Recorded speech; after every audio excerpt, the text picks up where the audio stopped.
বিসমিল্লাহির রহমানির রহিম। আসসালামু আলাইকুম everyone, welcome back to my channel rosy simple lifestyle blogs.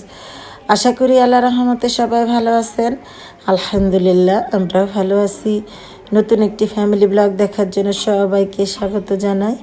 ইনশাল্লাহ ভালো লাগবে। আজকে অনেক দিন পর একটা ভিডিও আপনাদের সাথে শেয়ার করছি, তো চেষ্টা করছি যে ইনশাল্লাহ এখন থেকে রেগুলার হব।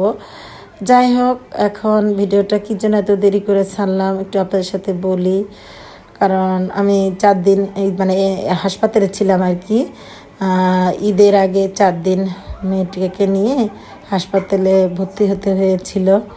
কারণ টাইফয়েড ছিল, এত পরিমাণে বেড়ে গিয়েছিল যে বাধ্য হয়ে আমাদেরকে হাসপাতালে ভর্তি হতে হয়েছিল আর কি। আর সে জেদ ধরে আর কি কোনো কিছুই করতে পারিনি, বাসায় এত ব্যস্ত ছিলাম। তো এই কারণে ভিডিও আর কি আপনাদের সাথে শেয়ার করা হয় নাই। 2 দিন 3 দিন পর পর একটু শর্ট ভিডিও দিয়েছি। জানি আমার আপু ভাইয়েরা আমাকে ভুলে যাবে না। তো এটা হচ্ছে ঈদের আগের দিন আমি হাসপাতাল থেকে এসেছি দুপুরবেলা। তো এসে এই যে সব কিছু গুছিয়ে নিয়েছি মোটামুটিভাবে। তো রাতের বেলা ওগুলো আয়োজন করছিলাম, তো ওই পর্যন্ত ছিল রাতের বেলার আয়োজন। আর এটা আবার ঈদের দিনের ভিডিও আপনাদের সাথে শেয়ার করছি। যেহেতু 4 দিন হাসপাতালে ছিলাম, তো হালকাভাবেই ঈদের দিন রান্না বাড়া করেছি। তো এই যে ঈদের আগের দিন যে মাংস রান্না করেছিলাম, তারপরে মেয়ের জন্য খিচুড়ি রান্না করেছিলাম, রোস্টটা ভেজে দিয়ে রেখেছিলাম। তো এই যে বাদামগুলো ভেজে রেখে দিয়েছি, কিশমিশ নিয়েছি। তো এগুলো করতে অবশ্যই একটু দেরি হয়েছে।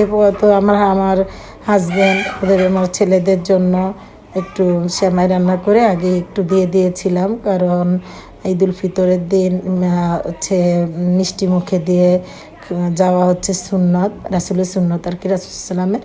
তো ওদেরকে একটু সেমাই রান্না করে আগিয়ে দিয়েছি। তো ওরা একটু একটু করে খেয়ে এখন নামাজের জন্য বের হবে। তো আর আমি বাকি আয়োজনগুলো করে নিব। তো সবাই এই যে গোসল করে তারপরে ঈদের কাপড় পরে আর রওনা দিয়েছে। তো আসলে কি এবারকার ঈদে এত ব্যস্ত ছিলাম, ওই যে হাসপাতাল থেকে এসেছি, ঈদের কোনো প্রস্তুতি নিতে পারিনি বা কোনো বাজারও করতে পারিনি। তো ঈদের আগের দিন আর কি একটু ওই যে বাজারের লিস্ট লিখে দিয়েছিলাম।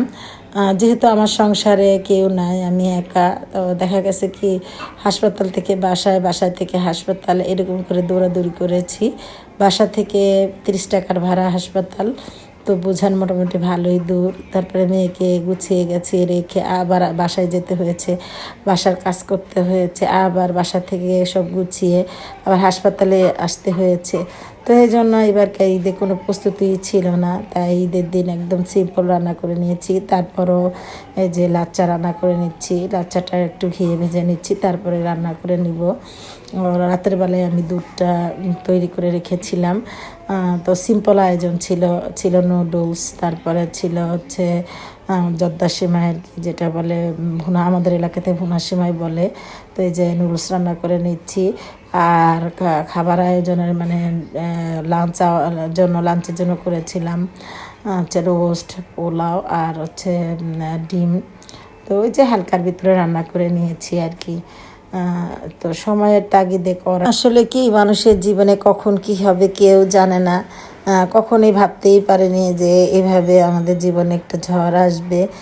যাই হোক, মনের কষ্ট নেই, দুঃখ নেই, কারণ যেহেতু মেয়েটা অনেক অনেক অসুস্থ ছিল। তাই সবচেয়ে বড় কথা আমার মেয়ের জীবনটা ঈদ ইনশাল্লাহ আল্লাহ যদি বাঁচায় রাখে, তাহলে সারা জীবন হয়তো পাবো আর অনেক ঈদ, হয়তো নাও পেতে পারি আবার পেতেও পারি, আশাটা আছে। কিন্তু আমার মেয়েটা যে সুস্থ হয়ে বাসায় এসেছে, এর চেয়ে বড় কিছু পাওয়ার আর কিছু নেই। তো এই জন্য আর দুঃখ নেই মনের ভিতরে। তো এদিকে যে ডিম সিদ্ধ দিয়েছি, ডিমটা শুধু এই যে ফ্রাই করে নিব, আর এদিকে রোস্ট তৈরি করে নিচ্ছি, আর সিম্পল পোলাও।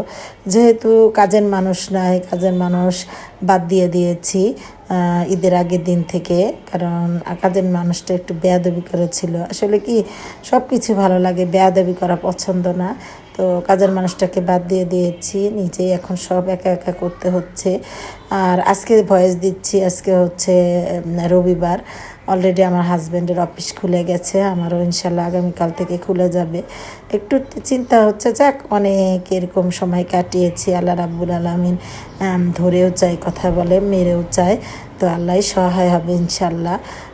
তাই আপনারা আমাদের জন্য দোয়া করবেন, সবার দোয়াতে আল্লাহ দিলে আমার মেয়েটা এখন সুস্থ। তো এই যে রোস্টটা এদিকে হচ্ছে, এদিকে পোলাওটা তৈরি করে নিচ্ছি। এটা তো ঈদের দিনের ভিডিও ছিল, অনেক দিন পরে আপনাদের সাথে শেয়ার করছি, কারণ করার কিছুই ছিল না, একা হাতে সব কিছু মেনটেন করতে যেয়ে আসলে বলতে গেলে হিমশিম খেয়ে যাওয়ার কথাই। তো লম্বা একটা ছুটির পর আবার যোগদান করলাম। প্লিজ আপনারা আমাকে একটু হেল্প করবেন, আমার সাথেই থাকবেন ইনশাল্লাহ। আমি সবার সাথে থাকবো, চেষ্টা করেছি যতটুকু পেরেছি সবার সাথে থাকার, তো ভবিষ্যতে ইনশাল্লাহ থাকার চেষ্টা করব। তো এই সিম্পল আয়োজনগুলো আমার ছিল। তো সবাইকে পবিত্র ঈদ উল ফিতরের শুভেচ্ছা জানাচ্ছি, যেহেতু ঈদের যে ব্লগটা ওঠে শেয়ার করছি আপনাদেরকে, তো আবারও ঈদ মোবারক জানাচ্ছি। প্রথমে আসলে ভুলে গিয়েছিলাম ইন্ট্রোতে বলার জন্য, কিন্তু ভুলে গিয়েছিলাম আপনাদের ঈদ মোবারক জানাতে। আসলে ওই যে বললাম, ব্যস্ততা, এত ব্যস্ত যে অনেক কিছু এখন ভুলেও যাই, মনে থাকে না, মাইন্ডলেস হয়ে যায়। যাই হোক, সবাইকে আবারও ঈদ মোবারক জানাচ্ছি। আপু ভাইয়ারা সবাই ঈদ করছে, অনেকে বাড়িতে গেছেন, অনেকে সুন্দর সুন্দর ভিডিও ছেড়েছেন, চেষ্টা করেছি দেখতে, যতটুকু পেরেছি সাপোর্ট দিতে। আর আমি যার ভিডিও দেখি আল্লাহ রহমতে সবাইকে ফুল সাপোর্টই দেওয়ার চেষ্টা করি, যত বড় ভিডিও হোক না কেন। তো এখানে এই যে নারকেলের যে জর্দা সেমাইটা অনেকে বলে, আমাদের এলাকাতে বলে ভুনা সেমাই, সেটা রান্না করে নিয়েছি। খেতে কিন্তু বেশ মজা হয়েছিল, দেখতে যেমন সুন্দর লাগছে। আমার খুব প্রিয় একটা সেমাই, মানে আমার পরিবারের সবাই খুব খুব পছন্দ করে এই সেমাইটা, আমার বাবার বাড়িতেও খুব পছন্দ করে। তো এক নজরে কি কি আমি আইটেম করেছিলাম ঈদের দিন, এগুলো একটা আপনাদের সাথে শেয়ার করে দিলাম। তো সবাইকে পবিত্র ঈদ উল ফিতরের আবারও শুভেচ্ছা জানিয়ে আজকের ভিডিওটা এখানে শেষ করে দিচ্ছি।